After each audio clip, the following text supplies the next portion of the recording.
Part two now of our interview with the Registrar of Voters in Riverside County. Obviously, you're focused on the local races, but what can you tell us about the national picture? Do you think we'll know who the president is by the end of the night?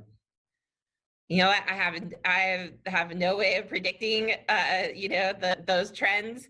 So all we do is focus on getting every validly cast ballot counted, and then the results. So we'll see what they are shortly after 8.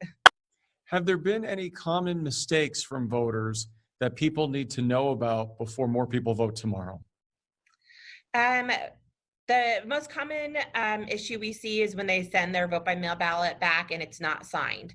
So if they sent their vote by mail ballot back, we will reach out to that voter and they can still fix that issue even after election day. So we'll have all the postmarked ballots and the ballots that are dropped off at these voter assistance centers tomorrow. We'll be going through all those in the coming days and pulling out any that were not signed, and we will send a letter to those voters allowing them to go ahead and sign that letter and send it back to us, and then we would be able to count that ballot. So we'll be going through that process. That's probably the number one issue we see is unsigned dropped off ballots, and we'll be doing that through December 1st. Those have to be back in our office by December 1st, and then we certify the results on December 3rd.